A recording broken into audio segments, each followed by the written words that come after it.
Hello students, कैसे हो आप। तो बेटा पहले तो मैं माफ़ी चाहूँगा आपसे कि मैंने जो दूसरी किताब में से आपको जो एक पाठ पढ़ाया था संसाधन के बारे में, वो हमने आपको अलग किताब में से पाठ पढ़ा दिया था। पहले वाली किताबों में से मेरे को पता नहीं था कि आपकी किताब जो है चेंज हो गई है, तो उसके लिए मैं आपसे माफ़ी चाहूँगा। तो देखिए, आज जो पहला पाठ है हमारा वो है सौर मंडल में पृथ्वी, अर्थात जो हमारा सूर्य का जो परिवार है उस परिवार के बारे में पढ़ेंगे। और जो सूर्य के चारों ओर यानी आकाश गंगा में सूर्य के चारों ओर कितने ग्रह हैं, उन ग्रहों के क्या क्या नाम है, और हमारी पृथ्वी वहाँ पर पृथ्वी का कौन सा स्थान है। तो देखिए, आइए शुरुआत करते हैं। सूर्यास्त के बाद यानी सूर्य जो है छिपने के बाद आकाश को देखना कितना अच्छा लगता है। आसमान में पहले एक या दो बिंदु ही चमकते रहते हैं। ये कह रहा है जब शाम होती है तो आसमान में एक या दो जो है बिंदु ही चमकते रहते हैं। चमकते हुए बिंदु बेटा क्या होते हैं? वो तारे होते हैं। लेकिन बाद में उनकी जैसे जैसे बेटा रात होती है, उनकी संख्या जो चमकते हुए जो बिंदुओं की जो संख्या है वो बढ़ती जाती है। आप उनकी गणना नहीं कर सकते। संपूर्ण आकाश छोटी छोटी चमकदार वस्तुओं से भरा हुआ है। ये कह रहा है हमारा जो संपूर्ण जो बेटा आकाश है, हमारा आकाश मंडल है या जो सौर मंडल है, छोटी छोटी चमकदार वस्तुओं से भरा हुआ है। चमकदार वस्तुएं बेटा क्या है? वो हैं तारे हैं। और बेटा जो तारे हैं, तारों में स्वयं का उनका जो है प्रकाश नहीं होता, बल्कि वो सूर्य के प्रकाश से चमकते हैं। हमने कई बार देखा है, सोचा होगा कि तारे हमें दिन में दिखाई क्यों नहीं देते। बेटा दिन में इसलिए दिखाई नहीं देते क्योंकि सूर्य के प्रकाश में हमें दिखाई नहीं देते। लेकिन जब रात्रि होती है तो रात्रि में इन तारों पर सूर्य का प्रकाश पड़ता है और ऐसे में हमें ये जो है रात को तारे दिखाई देते हैं। जिनमें से कुछ चमकीले होते हैं, कुछ धुंधले होते हैं। कह रहे बेटा कुछ तारे तो कैसे होते हैं? चमकीले होते हैं। इन जो तारे सूर्य से दूर हैं वहाँ पर सूर्य का प्रकाश बेटा कम पहुँचता है तो वे धुंधले दिखाई देते हैं, और जो तारे बेटा सूर्य के थोड़ा नज़दीक होते हैं वो चमकदार दिखाई देते हैं, और जो बड़े होते हैं वो भी चमकदार दिखाई देते हैं। इनमें से कुछ चमकीले होते हैं तो कुछ धुंधले होते हैं। ऐसा लगता है, प्रतीत होता है कि मानो आकाश गंगा में हीरे जड़े हुए हैं। रात को जो बेटा जो दृश्य होता है बहुत ही सुंदर लगता है, और ऐसा लगता है कि जैसे हीरे जड़े हों। इनमें कुछ टिमटिमाते हुए भी प्रतीत होते हैं, लेकिन अगर आप इनको ध्यान से देखें तो पाएंगे कि इनमें से कुछ की टिमटिमाहट जो अन्य तारों से अलग है। ये बिना किसी टिमटिमाहट के चंद्रमा के समान चमकते, और कुछ तारे ऐसे होते हैं बिना टिमटिमाहट के लगातार जो है चंद्रमा की भांति चमकते रहते हैं। इन चमकीली वस्तुओं के साथ आप प्रतिदिन चंद्रमा को भी देखते हैं। वो कह रहा है आकाश में हम रोजाना इन तारों के साथ चमकीली वस्तुओं के साथ चांद को भी देखते हैं। यह अलग अलग समय पर अलग अलग आकार और अलग अलग स्थितियों में दिखाई देता है। ये कह रहा है बेटा और जो चंद्रमा है अलग अलग समय पर अलग अलग आकार में और अलग अलग परिस्थितियों में दिखाई देता है। कभी आधा दिखाई देता है, कभी ये पूरा दिखाई देता है, कभी दिखाई नहीं देता। आप पूर्ण चंद्र को एक महीने में एक बार ही देख सकते हैं। बेटा कह रहे जब आकाश में हमें पूरा चंद्रमा दिखाई देता है तो उसे हम क्या कहते हैं? पूर्णिमा कहते हैं। ये पूर्ण चंद्रमा वाली रात को पूर्णिमा होती है। यानी जब ये कह रहा है अगर जब हमारे आकाश में जब पूरा चंद्रमा दिखाई देता है, जब पूरी रात जो है पूर्णिमा की होती है, चारों ओर तरफ सूर्य की चंद्रमा की रोशनी होती है, तो ऐसा महसूस होता है, दिन जैसा महसूस होता है। यानी जो है उस जब चंद्रमा पूरा दिखाई देता है उसे हम पूर्णिमा कहते हैं।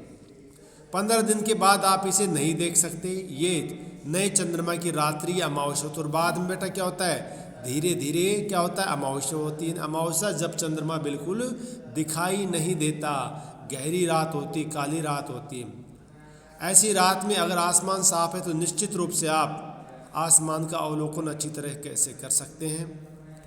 क्या आपको इस बात पर आश्चर्य नहीं होता कि हम दिन के समय चंद्रमा छोटी चमकीली वस्तुओं को क्यों नहीं देख पाते हैं? कह रहा है कि आपको आश्चर्य नहीं होता कि यानी दिन के समय हम चंद्रमा और छोटी छोटी जो चीज़ें हैं जैसे तारे वगैरह इनको क्यों नहीं देख पाते? बेटा मैंने अभी बताया क्योंकि दिन में सूर्य का प्रकाश होता है, इसलिए हमें इन्हें देख नहीं पाते, बल्कि हमें चंद्रमा तो दिखाई दे जाता है। क्यों? क्योंकि चंद्रमा तारों से बड़ा होता है। ऐसा इसलिए क्योंकि सूर्य के अत्यधिक तेज प्रकाश के कारण रात के समय चमकने वाली वस्तुओं को हम दिन में नहीं देख पाते। सूर्य, चंद्रमा और सभी वस्तुएं जो रात के समय आसमान में चमकती हैं खगोलीय, इन्हें पिंड कहते हैं। कह रहे बेटा अब सूर्य, चंद्रमा वे सभी वस्तुएं जो रात के समय आसमान में चमकती हैं उस हम क्या कहते हैं? खगोलीय पिंड कहते हैं। कुछ खगोलीय पिंड आकार में गर्म होते हैं, बड़े होते हैं और गर्म होते हैं, ये गैसों से मिलकर बने हैं। ये कह रहा है कुछ खगोलीय जो पिंड है बेटा आकार में बहुत बड़े होते हैं, बहुत तापमान इनका बहुत ज़्यादा होता है, गर्म होता है। ये किससे बने होते हैं? गैसों से बने होते हैं। और कुछ पिंड जो बेटा होते हैं वो किससे बने होते हैं? पत्थर से बने होते हैं, लोहे से बने होते हैं, निकल से बने होते हैं। इनके पास अपनी इतनी उष्मा और प्रकाश होता है जिससे वे बहुत बड़ी मात्रा में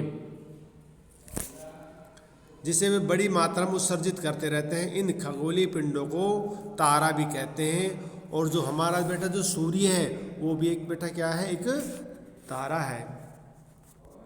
अब कह रहा है ये रात के समय चमकते हुए अनगिनत तारे सूर्य के समान। ये कह रहा है रात के समय जो हमें तारे दिखाई देते हैं अनगिनत तारे वो सूर्य के जैसे ही हैं, लेकिन हमसे बहुत दूर होने के कारण हम लोग उनकी उष्मा या प्रकाश को महसूस नहीं कर पाते। बेटा कह रहा है रात के समय में जो तारे दिखाई देते हैं कुछ तारे तो हमसे बहुत दूर हैं, इसलिए ना तो उनकी तपन महसूस कर पाते और ना उनको हम ज़्यादा देख पाते हैं।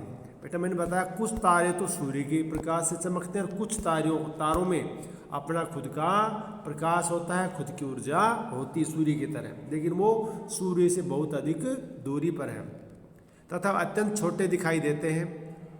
आपने अवश्य ध्यान दिया होगा कुछ दूरी पर देखने से सभी वस्तुएं छोटी दिखाई पड़ती है। यदि हम कह रहे हैं यदि वस्तुओं को हम दूर से देखते हैं तो सभी वस्तुएं छोटी दिखाई देती हैं। अत्यधिक ऊंचाई पर उड़ रहा हवाई जहाज कितना छोटा दिखाई देता है, उदाहरण के जरिए समझा रहा है ये।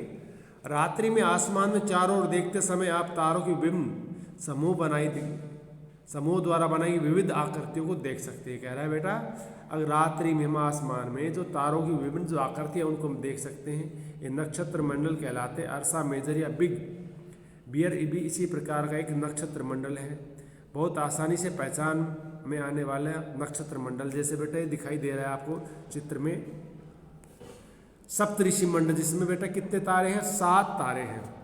यानी सप्तऋषि मंडल ऋषि संत अर्थात 7 तारों का समूह। इन्हीं बेटा इन्हें विश्व में अलग अलग नामों से, भारत में इसे सप्तऋषि मंडल कहा जाता है और विदेशों में अन्य देशों में इसे अलग अलग नामों से जाना जाता है। कहीं पर इसे भालू की आकृति दी गई है तो कहीं पर किसी अन्य चीज़ की आकृति से दी गई है, माना गया है। सप्तऋषि मंडल ये 7 तारों का समूह है जो नक्षत्र मंडल का अर्सा मेजर का भाग है। अपने परिवार या पड़ोस में बड़े व्यक्ति से हम ये कह रहा है कहिए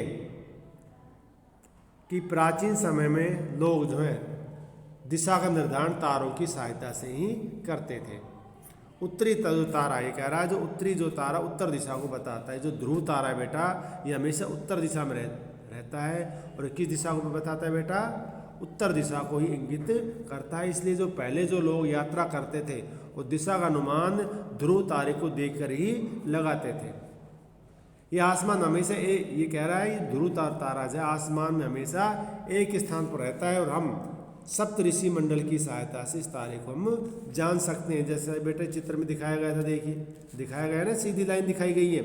ये जो 7 तारे हैं ये तो क्या है? सप्तऋषि मंडल है। हमें जो हमें दिखाई दे रहा है 7 तारे हैं और यहाँ से सीधी लाइन जा रही वो ध्रुव तारा जो उत्तर की ओर हमें दिखाई दिया गया है। ये कह रहा है आगे देखिए यदि सप्तऋषि मंडल में संकेतक तारों को आपस में मिलाते काल्पनिक रेखा खींचें तो उससे आगे बढ़ाया जाए तो ये जो रेखा है ध्रुव तारे को इंगित करेगी। अब कह रहा कुछ खगोलीय पिंडों में अपना प्रकाश और उष्मा ऊर्जा नहीं होती। कह रहा कुछ जो खगोलीय पिंड होते हैं, कुछ तारे होते हैं उनमें खुद की ऊर्जा और खुद का प्रकाश नहीं होता, बल्कि वे सूर्य के प्रकाश से चमकते हैं, प्रकाशित होते हैं। ऐसे पिंड ग्रह कहलाते हैं। ठीक है बेटा। अब कुछ खगोलीय पिंड जिनमें खुद का प्रकाश नहीं होता, खुद की ऊष्मा नहीं होती, वो क्या कहलाते हैं बेटा?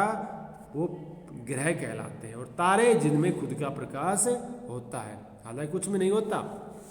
ग्रह जिसे अंग्रेजी में प्लेनेट कहते हैं, ग्रीक भाषा के प्लेनेटाइन शब्द से बना, जिसका अर्थ होता है परिभ्रमक, यानी चक्कर लगाने वाला, घूमने वाला।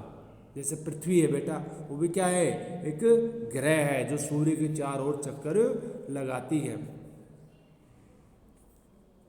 एक ग्रह है, यह अपना संपूर्ण प्रकाश, ये कह रहा है जो पृथ्वी भी क्या है बेटा? एक ग्रह है जो अपना संपूर्ण प्रकाश कहाँ से प्राप्त करती है? उसमें सूर्य से प्राप्त करती है। जो पृथ्वी के सबसे नज़दीक का तारा है वह पृथ्वी पर बहुत दूरी से, जैसे कह रहा है जो पृथ्वी के सबसे नज़दीक का तारा है पृथ्वी को बहुत अधिक दूरी से, जैसे चंद्रमा को देखने से या चंद्रमा की तरह चमकता हुआ प्रतीत होगी। ये कह रहा है कुछ चीज़ें ऐसी हैं, जैसे चंद्रमा है बेटा, सूर्य पृथ्वी से दूर है, हालांकि सूर्य के मुकाबले पृथ्वी से पास है, लेकिन सूर्य से दूर है लेकिन पृथ्वी के पास है। ठीक है बेटा। अब देखिए, अब इसमें कह रहा है कुछ रोचक तथ्य, जैसे कह रहा है बृहस्पति है, शनि है, यूरेनस है, चारों ओर छल्ले हैं। ये छल्ले विभिन्न पदार्थों के असंख्य छोटे मोटे पिंडों से बनी पट्टियों से बने हैं। पृथ्वी इन छल्लों की शक्तिशाली दूरबीन की सहायता से देखा जा सकता है। कह रहे इन छल्लों को पृथ्वी से हम जो शक्तिशाली जो दूरबीनें हैं उनकी सहायता से बेटा हम इनको देख सकते हैं। ये कह रहे हैं बृहस्पति, शनि और यूरेनस के चारों ओर जो छल्ले हैं, इनके चारों ओर जो इनके जो ग्रह हैं वो चक्कर लगाए, इन छल्लों को हम पृथ्वी पर बैठे बैठे जो है दूरबीन की सहायता से मैंने देख सकते हैं। तो बेटा आज के लिए पाठ इतना ही, बाकी हम कल पढ़ाएंगे। आज के लिए इतना ही, धन्यवाद।